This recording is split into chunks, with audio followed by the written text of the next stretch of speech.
Thank you for joining us for this conversation today on The Sword and the Trowel. Pastor Tom and I today talk about education and the importance of Christian education, particularly for parents as they're thinking about educating their young children, but then also going through what is the importance of educating your children going into higher education, college, seminary, master's work, and all that as well. Something that's very near and dear to our heart. I hope it's a helpful conversation to you.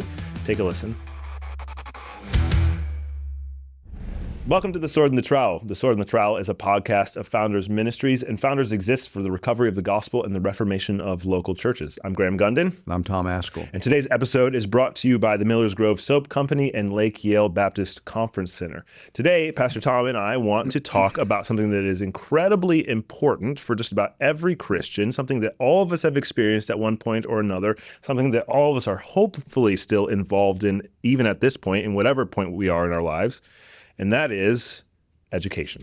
Education, learning. And that's, in one sense, the whole Christian enterprise, because we are about learning truth and coming to terms with reality. And all of that involves our cognitive abilities being trained by what God has revealed to us, both in creation and in His Word. And that's a particularly relevant subject for us because here we are on the brink of and actually beginning a brand new semester, which here in Cape Coral, at Grace Baptist Church, Founders Ministries, Institute of Public Theology, Founders Seminary, Fletcher School, all of this is kind of coming to a head. And so, Graham, you've been involved in the Fletcher School of that Grace Baptist Church parents started 5 years ago now, and also involved with Founders and the Institute of Public Theology that started about the same time, I guess, 5 years ago.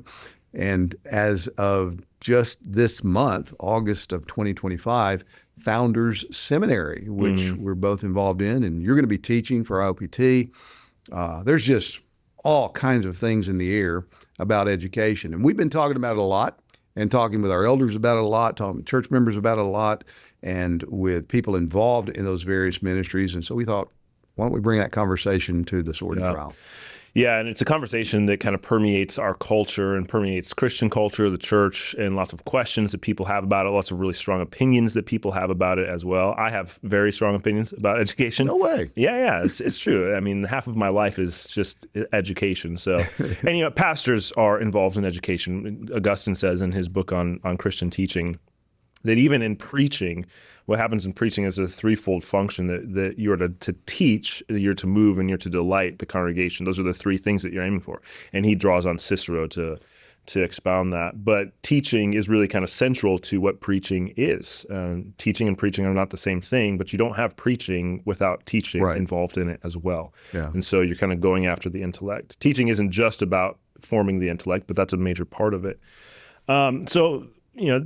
Often when we think about Christian education, we're thinking about primary school, kindergarten through 12th grade. But obviously we're involved in more than that here at Founders and Grace Baptist Church and the Fletcher School.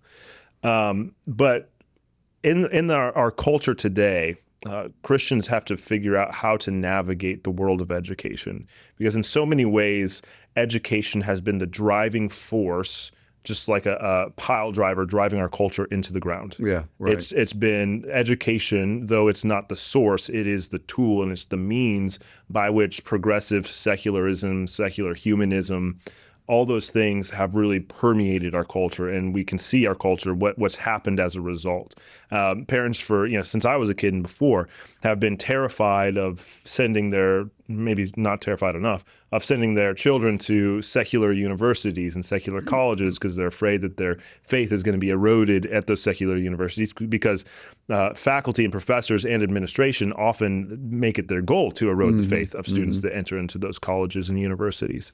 And it hasn't been probably until fairly recently, over the past 10 to 15 years, maybe 20 years, that parents have really started to consider not just, okay, if I send my child to a secular university, their faith might be destroyed there, but also if I send my child to public school, their faith might be destroyed there as well. So one of the questions that Christians often have is it even right? Is it even lawful to send your children to a public school? Is it are we required to homeschool? What about private Christian schools? Those are questions that are floating around in the church. Like I said, a lot of people have really strong opinions on those things. So what's your opinion on, let's start with maybe just, should a Christian, can a Christian righteously send their children to public school? Yeah. Well, that's an important question. Can you righteously do it? You might be so providentially boxed up that that's the only alternative, or the alternatives would be so much worse that, yeah, you would do that. And I want to talk about that. But I want to back up before we get into that, because it dawned on me, you and I come at this from different experiences. Mm-hmm. You probably have never spent one day in a public educational institution. Is that true? That's not quite true. Not quite true? I've never formally been educated in a public school, but I think driver's training.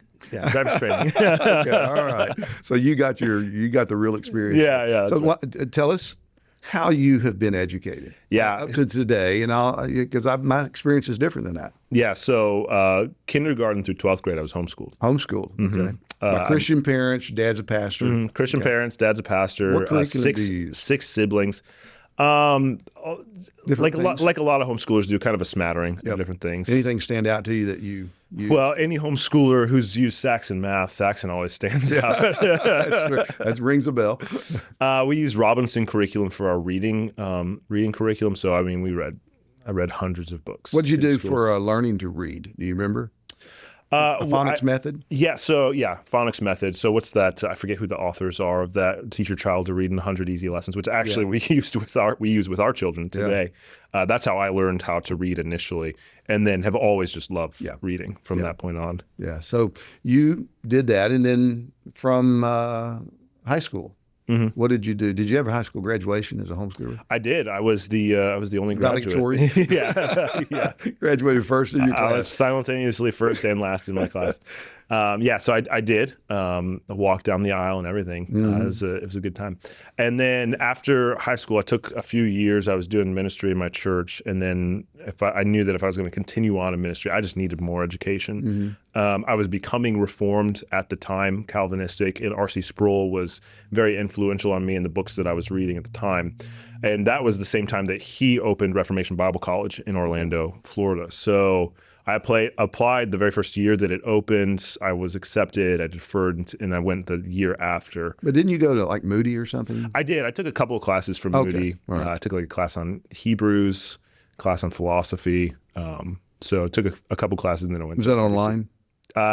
It was before online was really a big thing. Mm-hmm. This makes me sound really old. I'm not.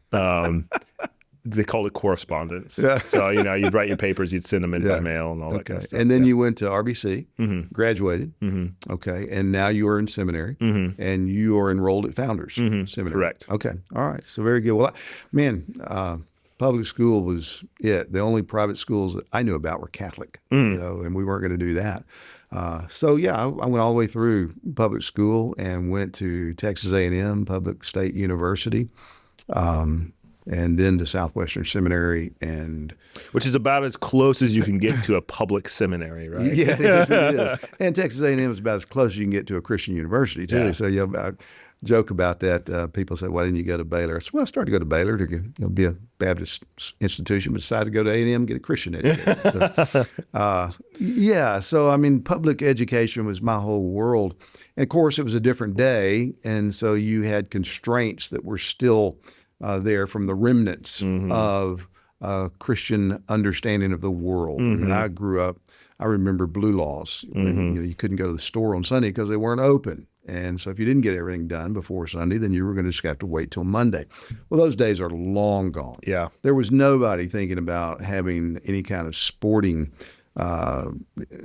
work or sporting team activity for your kids on Sunday or even Wednesday nights. And where I grew up, football practice ended early on Wednesdays because kids had prayer meeting on Wednesday nights. And so that was it was a different day. And now you can hardly play sports without having to skip church on Sunday. Oh, absolutely. I know it's a dilemma for parents because if your kids are going to be full participants, they're going to have to recognize, Sunday's part of it. And it's a tough thing for parents. I applaud the parents that do it because they're standing against something that needs to be stood against, but they're going way counterculture to what everybody just assumes to be normal today, the Lord's Day is just another day on the weekend for most people. So you can schedule whatever you want to on Sunday and not have to worry about it. So anyway, that's my experience. When Don and I, actually before we had kids, she was pregnant with our firstborn, Sarah.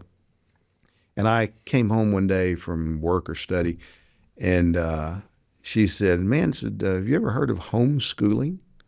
And I thought, what in the world is that? So she starts telling me. She listened to a James Dobson or it wasn't a podcast, a radio show. Actually had radio. You had to turn on an AM station and listen to it. And he had a guest on by the name of Raymond Moore, who had written a book on, I forget what it's called now, but he'd written a couple of books. And she was listening to him and was just fascinated by it. And so we ordered his book, read his book, and I still was not completely convinced. I'm thinking this is a way to mess up your kids big time. But did some research, actually went to a library, got some articles out of, I think it was Berkeley, about a family that had raised 3 boys and they all got accepted to Ivy League schools. And they had a goat farm or something, and so they were homeschooled. And I thought, okay, this is weird. And then sociological studies about how kids relate to other people. And we just decided to do it. As Sarah was just an infant, it was, okay, we're going to try this 1 year at a time. And we did. We had 6 kids, homeschooled them all. None of them ever went to public school. Several of them, I guess all of them to some degree or another, went to public higher educational institutions, colleges, universities. So anyway, that's been our journey. So we come at this differently. You have been homeschooled. We did homeschool. And you've got 3 kids now, and your oldest is going to be in the Fletcher school. Is that correct? Yeah. But you've been teaching them at home. Correct. Yeah. So usually around 4 or so, we start teaching them how to read because we want them to be able to read when they get into kindergarten. Yeah. And our oldest is he's a voracious reader. Second is maybe a little bit slower, but yeah, it is a different history, different background, but I think we still, even with our different backgrounds, coming at this from different positions, still have probably mostly the same conclusions. Absolutely. And the fundamental point that I think every parent needs to understand is that God gave your children to you, and you are responsible to, as Ephesians 6:4 says, to bring them up. I mean, if parents just got that God charges us, bring them up. You bring them up. It's not the Sunday school's job, not the church's job, not the school's job. It's your job. Now then, if you own that, you think, okay, what's the best way to do that? There are few mercies greater than sacred spaces set apart for the soul's refreshment. At Lake Yale Baptist Conference Center, pastors find rest through sabbaticals, youth and children grow through camps, and churches gather for ministry events that strengthen the body of Christ. In a world full of noise, Lake Yale creates space to connect with God, with others, and with the mission. Lake Yale Baptist Conference Center. Connect here. Learn more at lybcc.com. That's lybcc.com.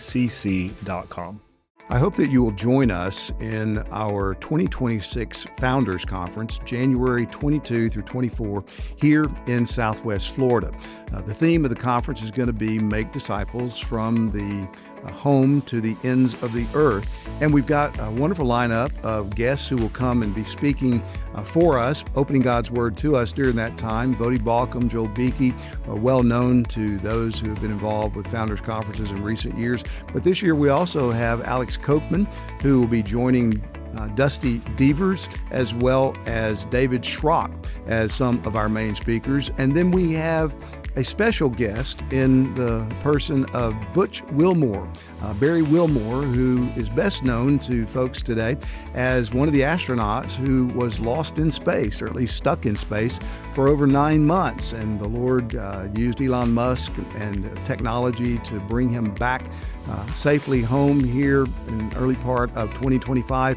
And Barry is a faithful Christian father and husband and elder of a Reformed Baptist church in Houston, Texas. And he's agreed to come and to speak for us on this occasion as well. So if you haven't already registered, I want to encourage you to do that. You can go to founders.org, look under events. You'll get more information about the conference and the things that we have scheduled during our time together.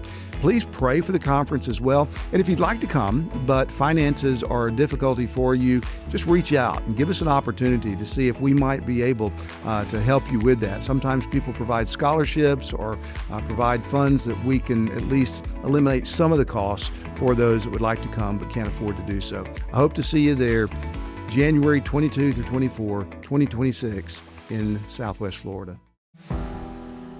So Moses talks about that in Deuteronomy 6. And we often think about this just in terms of kind of religious education, but it stretches far beyond simply that. And he says in Deuteronomy 6:4, "Hear, O Israel, the Lord our God, the Lord is one. You shall love the Lord your God with all your heart, with all your soul, with all your might. And these words that I command you today shall be on your heart." So this is the confession of God's ancient people. And then he goes on to say, "And these words you shall teach them diligently to your children, and shall talk of them when you sit in your house, and when you walk by the way, and when you lie down, and when you rise. You shall bind them as signs on your hand, and they shall be as frontlets between your eyes. You shall write them on the doorposts of your house and on your gates." And so Moses here is speaking of the all-encompassing nature of the education of a child. Central in the education of the child is the worship of Yahweh. Who is he? God in his who he is as one, God who he is as simple, the creator of all things, the one to whom we owe all of our worship and adoration and love. That's central in education, and that's to be stretched into every aspect and area of the child's life. No one is involved in every aspect and area of the child's life but the parent. It's the parent's responsibility fully and finally. Whose responsibility is it to educate your child? It's the parent's responsibility. When I was a kid, this is perhaps less common today, but when I was a kid, the majority of Christian parents, they didn't really see it as their responsibility to educate their child. It was the public school's responsibility to educate their child. It wasn't really my responsibility as a parent to disciple my child. It's the youth pastor's responsibility to help my child to grow in the faith. And this farming out of responsibilities. Now, there's something to be said for division of labor and utilizing the expertise of those who have really been trained in particular subjects or have really been trained in education. That's all good and that's fine. But division of labor and contracting out to see that your child's educational needs are cared for in the best way that you possibly can does not mean that you are farming out your own responsibility. That's right. No matter who's teaching your child math, it's your responsibility that your child learn math. No matter who is teaching them the classics, it's your responsibility that they learn the classics. And so if you want somebody else to teach them the classics, that's great, that's fine. But it's your responsibility to see that they learn that. Yeah, and I think there's extremes here that we ought to at least note. And most conscientious parents, I find, kind of move toward one of the two extremes. One is to think, well, and I can't do this. I don't know how to teach my children. And we got that from some relatives, some friends I highly respect, who one of them said, one well-respected pastor that I still respect, he said, "You're going to ruin your kids. You're going to ruin your children if you try to do this at home." And, again, I honor him and respect him, but he was coming from a point of view that was not at all compatible with ours. And so there's that sense of, oh no, I can't do this. And I want to say to parents like that, well, who taught your kids to walk? Who taught them to talk? Who taught them to quit having to use a diaper? I mean, you've already taught your kids just by virtue of the fact that they are functioning in the world. So parents need to get over this sense of intimidation and own the responsibility that God gives us, as you just articulated it. But then there's that other extreme that says, I can teach my children better than anybody. Yeah. Nobody knows better than me. They're my kids. Well, in one sense, it's true. Nobody loves my kids the way I love them because I'm their parent. God gave them to me. But I very quickly came to understand that there's a lot of things my kids can learn better from somebody else than me. Yeah. I had this naive goal when Sarah was, like 4 or 5. I'm this is so funny to me to look back on it. I said, she's never going to read a book that I have not read first. That lasted for about 3 months. I think, she's like, whoa, she's coming home from the library with stacks of books. And there are experts in the field that can teach your kids music, can teach your kids philosophy, can teach your kids math, can teach your kids physics. that I'm not going to be able to teach them. Yeah. But fundamentally, if you teach them to read, they can teach themselves a whole lot of that. Yeah, exactly. And then modeling for them. And if I had to boil down how to teach well to any one thing, it's the principle of imitation. Jesus talks about this. It's enough for a student to be like his teacher, right? The students are going to be like their teachers, and they're going to just imbibe things, even that's not taught, things that are caught, right?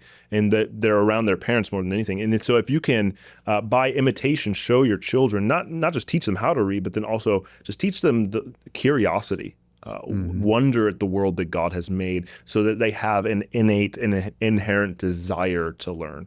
They come to, study chemistry when they get to high school. Well, that's a tough subject. It's hard to wrap your mind around a lot of that, especially if you don't have the background in math.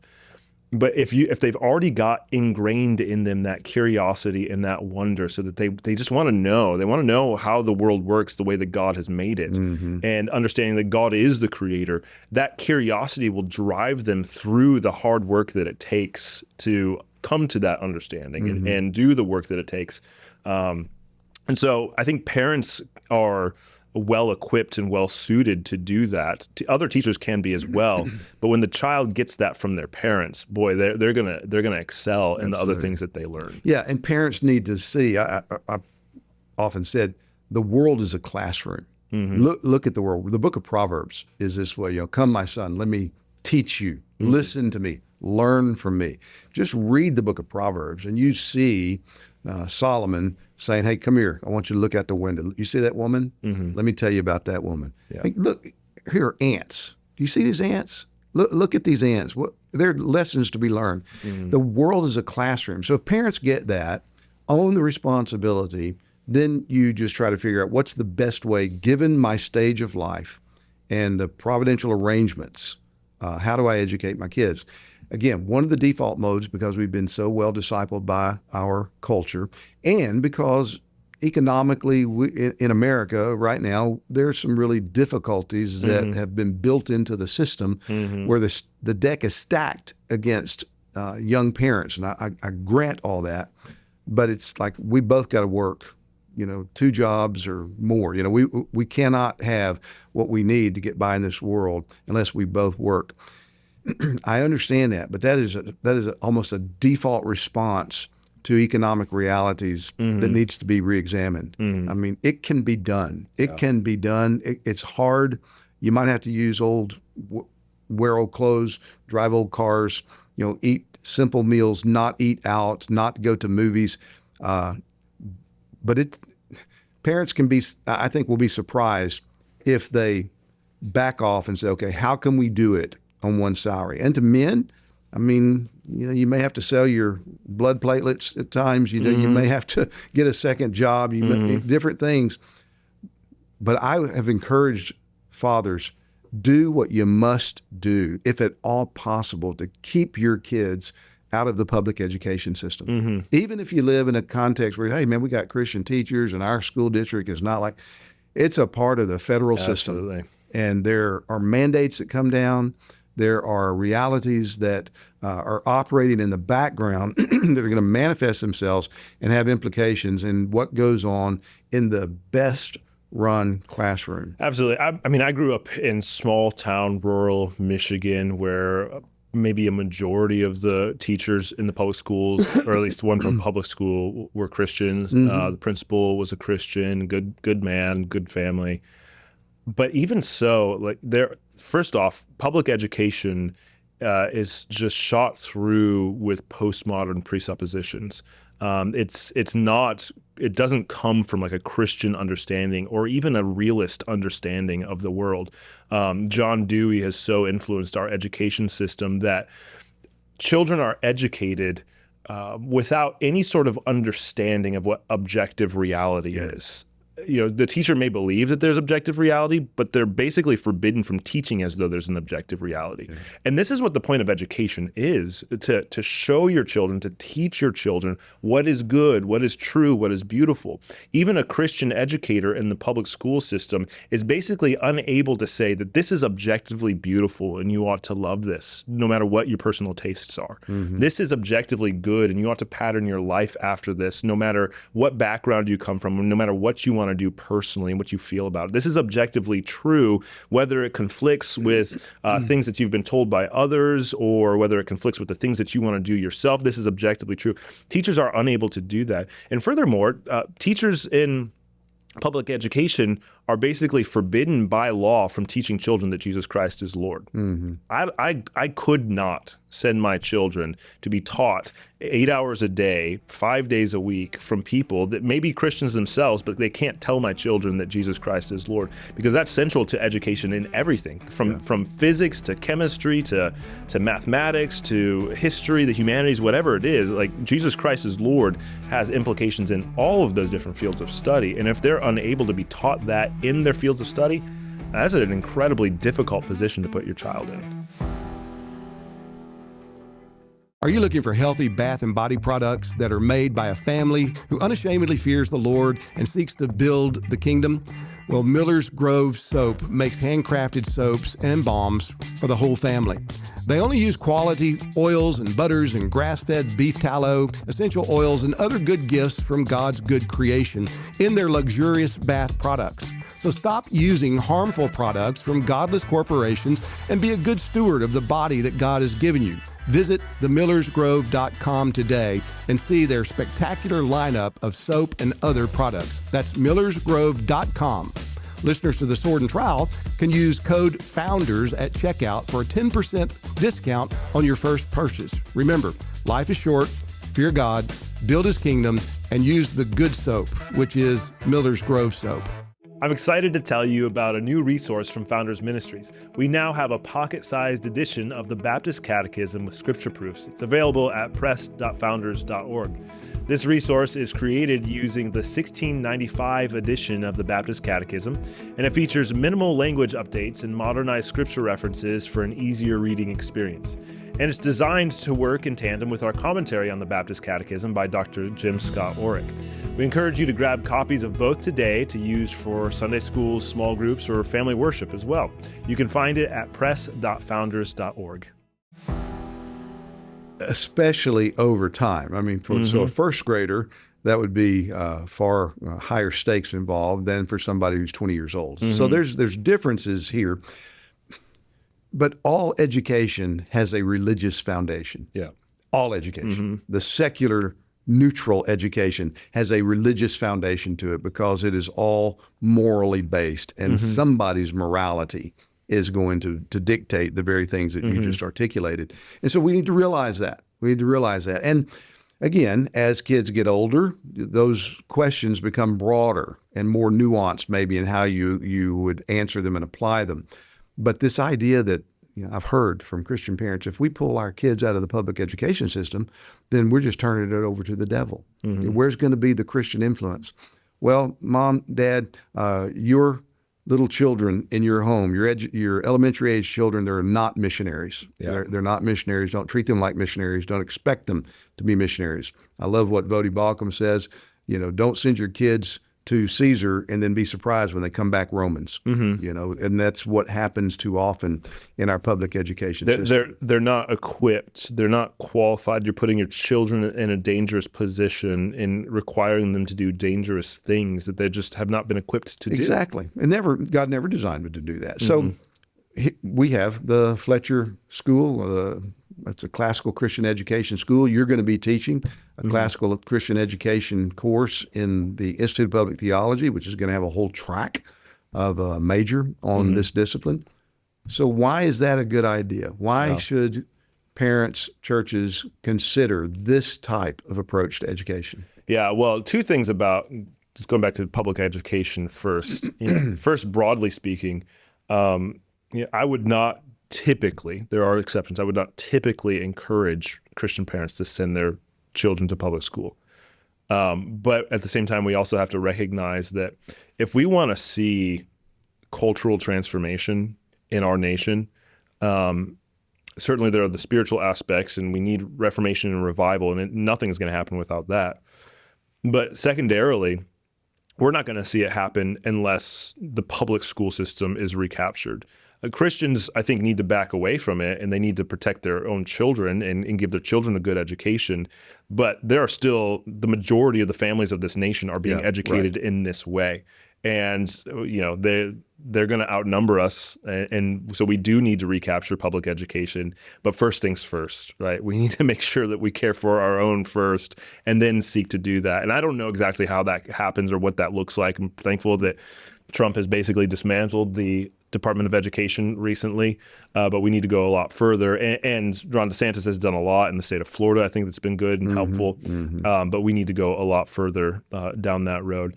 The second thing, and this is for homeschool parents, and this is one of the reasons why we've started the Fletcher School. If I could tell homeschool parents anything, because homeschool parents they believe what we've just said. That, I don't want to send my children to public school. I don't want to put them in a dangerous position. I want to protect them. I want to care for them. Homeschool parents, when you've taken your children out of the public school, that doesn't mean that you've done enough, because so many homeschool parents have this idea, well, at least they're not in public school. And since they're not in public school, it doesn't really matter that they don't really understand math that well. It doesn't really matter that they don't like reading that much. It doesn't really matter that they have no scientific understanding of the natural world. At least they're not in public school. But that's not enough. At least they're not in public school is not the standard of a good education. Yeah. It is our responsibility as parents to give them the best education that we can. Some people can give their children a better education than others. Some people have financial resources that enable them to do that. Some people have intellectual resources that enable them to do that. Some people have community resources that enable them to give their children a really good education. And some people don't have any of that, and they just have to do the best they can without it. And you're honoring the Lord when you do it. But it's not enough simply to keep your kids out of public school. You have to then positively give them the best education that you can. And what does that look like? Well, there's certainly things that you can do yourself as a parent to teach them and to train them that's going to be good. But you can't do everything. Right. You don't have a broad understanding of everything. And especially if you're a person, and I would rebuke you, but if you are a person that just doesn't like learning, if you don't like learning, you're going to teach your children to not like learning. Yeah. If you don't enjoy the process of continuing to expand your understanding of things and expand your skills, then your child is going to be just like you. But if you know people that you trust who do love learning and do have broad knowledge of particular subjects and who have made it a discipline to be able to teach children well, take advantage of those people if you can. There's the division of labor. I am theologically educated, and I have a good understanding of history and literature and philosophy. And so I think I could teach my own children well when it comes to those issues. When it comes to the natural sciences, I'm pretty garbage. When it comes to mathematics, I don't do that really well. And so thankfully my wife's pretty good at those things. But what I want is I want people that I know and that I trust and that I can look at them and their life and know that they're good, godly people, and that they've spent a good amount of time understanding how to teach these things, and they love the things that they teach, so that my children can then catch what they have, and so that they can take the best of what I have, and they can take the best of what these other teachers have. I think that's incredibly important if you have that opportunity, if you can do that. Not everyone does have that opportunity, and even if there's not like a formal Christian school that you trust that you can do that with, there still are other people in your church that you can say, hey, would you mind tutoring my children on this subject or on this thing or on that thing? Because children, oftentimes, they learn things really well from their parents, but if they can get that same stuff from their parents from other people as well, and kind of triangulate that same understanding, that same worldview with other teachers and other people in authority, that's really effective in helping a child to grow up the way that we want them to grow up. Yeah. So again, it boils down to parents own the responsibility early, and then look at the options. Mm-hmm. What can you do to the best of your ability, given the limitations, and resources that God's entrusted to you.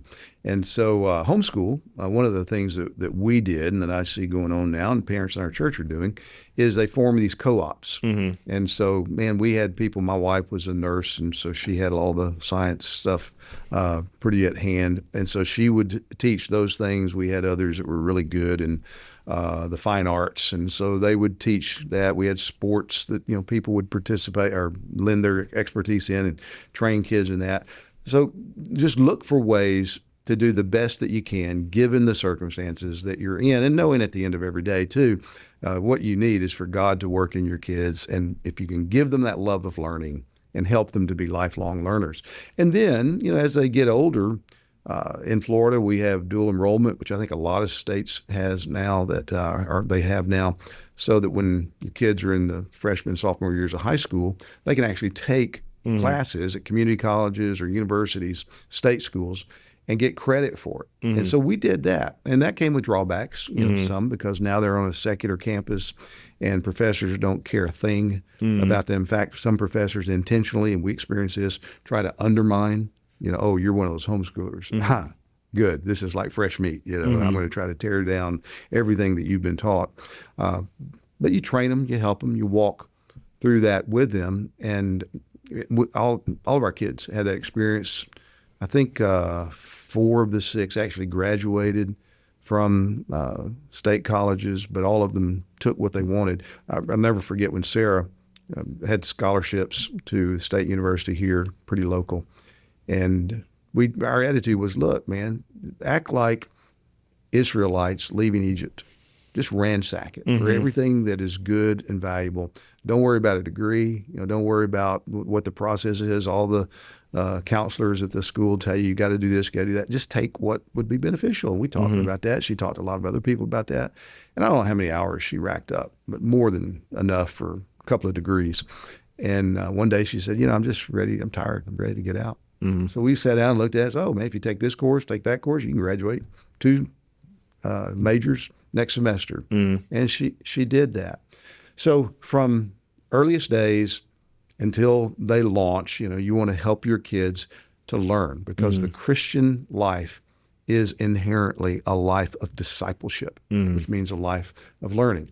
So we've started the Fletcher School. I say we, I'm talking about the parents in our church have done that. We've also started now the Institute of Public Theology, which as of today has become a 4-year Bible college. And the goal is to see it become it is a Reformed Baptist Bible college now, but to broaden out into more of what's regarded as a liberal arts college. So we've got classical Christian education, we've got public theology, we've got business. We're looking to develop into the STEM world and into the world of philosophy and other things, where we hope over time, God will bless, to make that 4-year school to be an excellent facility that young people or older people can come and have their minds challenged and trained to think about God's world in a holistic, Christ-centered way, where the sovereignty of God is ruling and overruling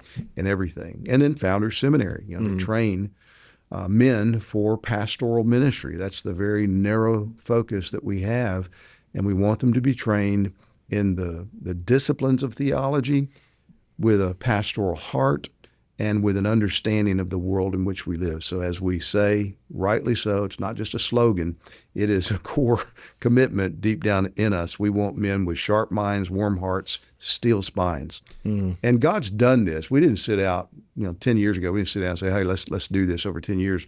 Providentially, God's just brought it to us, and we're trying to steward it well. And I think the Lord does that for every church, every home, every pastor. Is you look and you say, okay, what's God doing? How can we steward well what he's doing? And it's right and good to make plans. I'm not suggesting you shouldn't. But look at what God's already done. Yeah. What has he brought to the table that you're seated at? How has he prepared it for you? And then how do you steward that well? Here at Founders, we're committed to providing solid theological resources to equip individual Christians, pastors, and churches.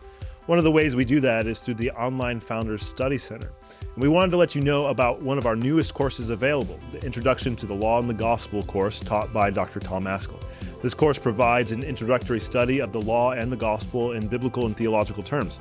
It guides Christians to understand both the relationship and distinction of the law and the gospel, with the goal of showing how both affect our daily life. You can access this course and many others like it at study.founders.org. We encourage you to check it out today.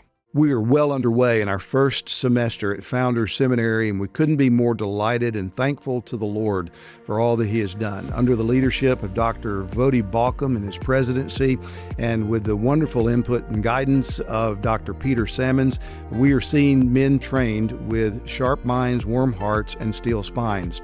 Registration is now open. Applications are now being accepted for the spring 2026 semester. So let me encourage you to go to foundersseminary.org and apply today for training here at Founders Seminary.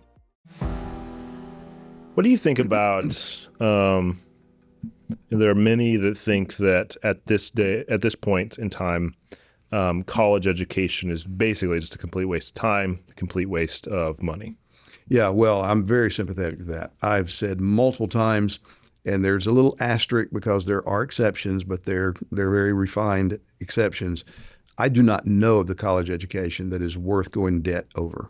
So we told our kids, look, you can go, and we want you to learn everything you can.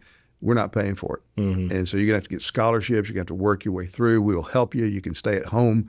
We won't charge you rent before you graduate. But beyond that, it grieves me to see young people going head over heels in debt. And everybody's seen the YouTube videos now, right, of people crying.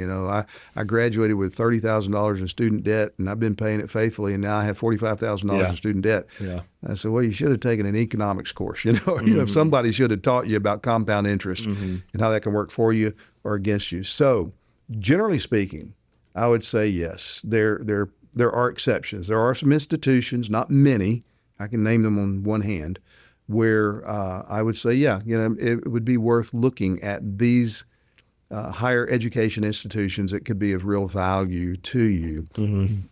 But man, think in terms of it holistically, in terms of, is this going to cost me $80,000? And if you take that $80,000 and invest it in other ways, what would be the cost-benefit analysis final equation on this deal?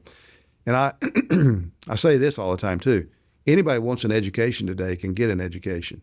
I mean, it's a new world. I've walked in on my kids who are studying great courses with Ivy League professors.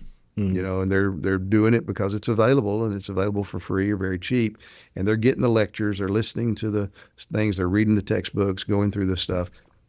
You can get an education today if you want to be educated. It's helpful to have opportunity to study under faithful mentors, faithful teachers who will help you to develop what you wouldn't develop necessarily very well on your own. So a long rambling answer to your question. Generally speaking, I would say most college educations are by far not worth it. Yeah, and on that, I think that what's paramount in education, whether it's kindergarten or PhD work, whatever it is, curriculum's important. It's not like it's not, but what is more important is your teacher. Absolutely. Teachers is most important. So you can get a lot of the substance and the content of the curriculum just out and about. And if you've already had good teachers that help you learn how to learn, then getting that through like great courses and stuff like that is really good. But there is no replacement for just a good teacher. Absolutely. But going back to college, it's interesting historically as you think about higher education, those who went into higher education either came from wealthy families and were able to do it, or had wealthy sponsors who saw promise in particular. So there's something that historically there's been something elitist, or there's been an elitist idea when it comes to higher education, which I don't think is bad. Right. I think part of the problem that we see today is we've just sold this lie Flattened that you cannot live the happy life, you cannot make a lot of money, you can't be a good citizen if you don't get a bachelor's degree. Right. And then eventually, by the time I was in college, it's like, if you don't get a master's degree, what's a bachelor's degree? What's that going to do for you? And that's just not true. I mean, you can be incredibly capable, intelligent, diligent, wealthy, help to society and your church without a college education. In fact, you can actually be far wealthier sometimes without a college education. So I try to counsel students that way. Be sure. Don't just do it because it's what everyone does. Because back in my parents' age, the value of a college education was far greater because the college education itself, you got more out of it, Right. and it cost far less. Right. But today it costs far more and you get far less out of it. That's absolutely true. So you really got to count the cost before you go into that. But if you are going to go into it, understand you need to look at it as I'm going to become an elite, and not in a prideful way, but I'm going to become a leader in society. And so I need to take this seriously, and I need to gain what I can to equip me to be a leader in society, whatever I'm going into, whether it's medicine or law or ministry or whatever it is. That's why I'm doing this. And so the cost in money and the cost in time, it has to be worth it. It has to give me what I need to be able to do these things. And pretty regularly, I get questions put to me from families or fathers that are thinking about their rising seniors' education and what are you going to do for college? And they're looking for college recommendations. And they've got, some of them will already have a list of colleges they're going to go investigate. My counsel has been, what does your child want to study? You know, is there a person that they want to study under that's located somewhere? Okay, that's important. But man, don't send your kid to a school where there's not a church. Mm-hmm. Just don't do it. Mm-hmm. Find a healthy church that's got a school around it if you can accomplish the same things. And if you prepare your children well prior to the college era, college age, then okay, just know they're going to be challenged and hammered in their university settings. And maybe there's reason even to keep them closer during their college years and getting basic degree if they're pursuing some kind of medical degree or law degree or something that requires expertise and credentials that they can't get into otherwise. Keep them and ground them in Christianity and apologetics and thinking about the Christian world, the Christian life well before you send them out so that they're not easy pickings for those professors who love to deconstruct what kids have learned. And, we experienced that with our kids going just right here to state schools where they had, one of them had a newly minted PhD in psychology who saw it as her job to just completely undermine. And my child came home and finally told us after a while that there were jokes being told with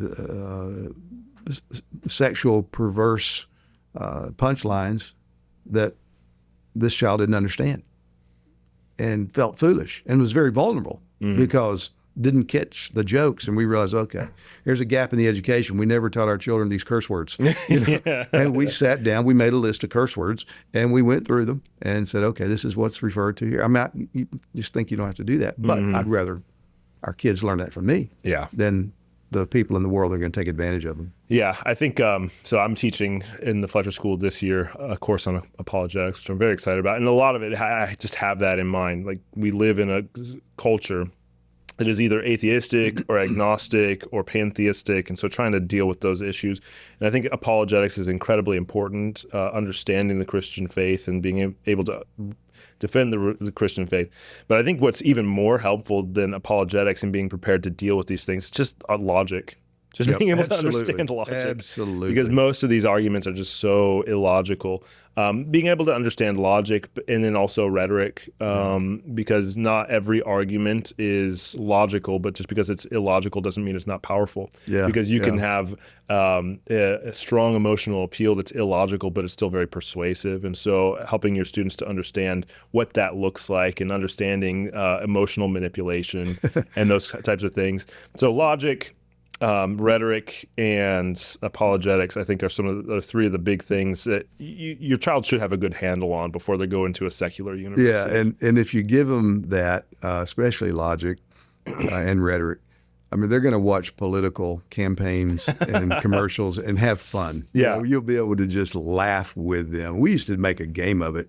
How many fallacies can you find? Yeah. I mean, what's going on here? Otherwise, they're going to be, some powerful speakers. You're going to come with flourishes. They're going to be like, wow. And that's one of the fun things. Last year I taught philosophy, and we just had fun. We just had fun taking arguments from different philosophers or different pop culture figures or whoever it is, different things that are just in the culture today. We just had fun kind of picking them apart. And when you help your students to look derisively, not disrespectfully, but derisively at these ideas that they're getting, they're going to be so well equipped to go deal with these things.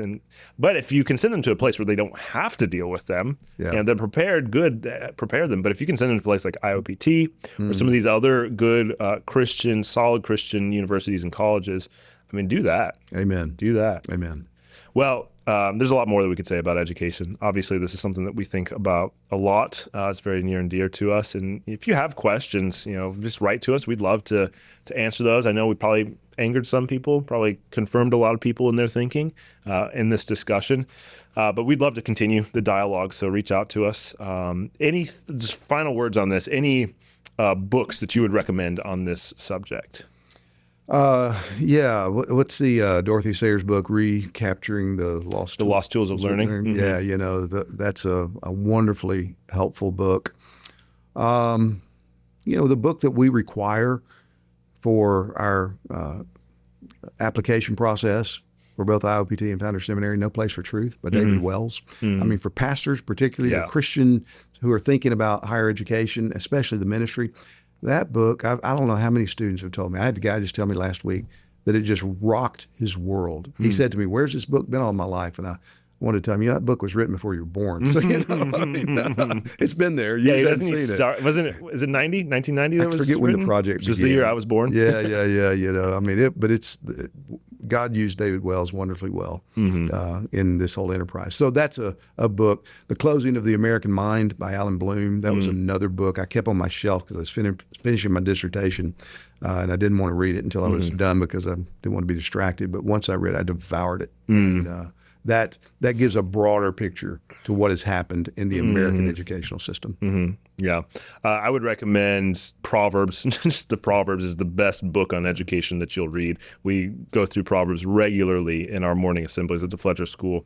C.S. Lewis's, I was going to say Mere Christianity, The Abolition of Man, excellent. Really, I just read that regularly. And then probably Norms and Nobility by David Hicks is a really good one. Would highly recommend that as well. And there are lots of, Augustine on Christian teaching. Yeah. Excellent. Any teacher should read that. So there's a lot of good resources out there, a lot of good articles you can read online, et cetera. And more today, there are more resources for Christian parents than there ever has been. When I was a kid, my mom and dad were homeschooling us, there was a dearth. There was almost nothing. There were very few homeschool families that we knew. We were very strange. But today, I mean, just the resources are almost endless, and it takes more work to figure out, okay, what's good and what's bad when you're looking at the resources. But there are good places you can go to figure out how to navigate those things as well. Yeah. Well, thank you for joining us for this conversation on the Sword and the Trowel. This conversation about education. If it was helpful to you, like and subscribe and share with friends as well. And we will see you next time.